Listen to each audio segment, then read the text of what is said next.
என்னது A4 sheet. இது என்னது சார்ட். என்னது சார்ட்.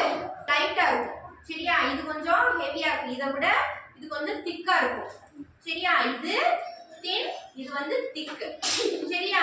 இப்ப முதல்ல திக் பேப்பர் நான் வச்சு உங்களுக்கு எக்ஸ்பெரிமெண்ட் பண்றேன் சரியா.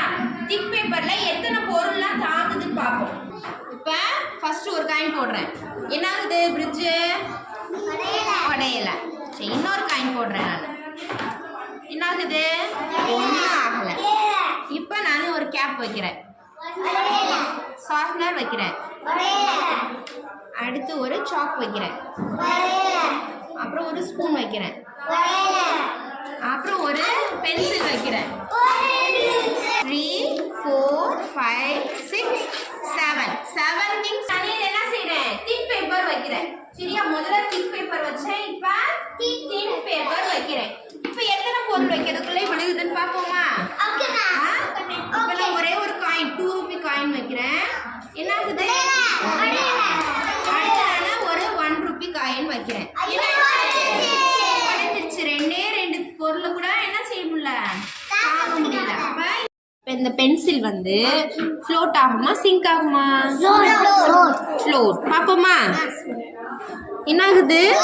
ஃப்ளோட் ஆகுது. சரி, இந்த ஸ்டெம் என்ன ஆகும்? ஃப்ளோட் ஆயிடுச்சு. சரி மேம், இப்போ இந்த காயின் போடுறேன் சரியா. இந்த காயின் போடுறேன், என்ன ஆகுது? சிங்க் ஆயிடுச்சு. சரி, நான் மேம் இப்போ இந்த ஸ்டோன் போடுறேன். ஸ்டோன் என்ன ஆகுது? சிங்க் ஆயிடுச்சு சரியா. இந்த லீஃப் போடுறேன் நான். என்ன ஆகுது? ஃப்ளோட் ஆகுது. நான் இந்த ரூலர் போடுறேன் ஓகேவா. என்ன ஆயிடுச்சு? சிங்க் ஆயிடுச்சு. நான் இப்போ ஸ்பூன் போடுறேன். ஸ்பூன் என்ன ஆகும்? உள்ளே போகுமா, ஃப்ளோட் ஆகுமா, சிங்க் ஆகுமா? ஃப்ளோட். வெரி குட், ஃப்ளோட் ஆயிடுச்சு. சரி, இந்த ஃப்ளவர் எப்படி இருக்கும்? நிறைய ஃப்ளவர் இருக்குல்ல, இது சிங்க் ஆகுமா, ஃப்ளோட் ஆகுமா? ஃப்ளோட்டாக தான் சரியா. இந்த லிட்டு சரியா. இது என்ன ஆகுது? ஃப்ளோட் ஆகுது. ஏன் இதெல்லாம் வந்து என்ன ஆகுது? இதெல்லாம் லைட்டான திங்ஸ் சரியா. இந்த உள்ள இருக்கிறதுலாம் என்ன ஆகுது? ஹெவியா இருக்கிறது சரியா. இந்த தண்ணியனுடைய இதை விட இதெல்லாம் எப்படி இருக்கு? ஹெவியா இருக்குது. அதனால என்னாச்சு? சிங்க் ஆயிடுச்சு. இதெல்லாம் என்ன ஆகுது? லேசா இருக்கிற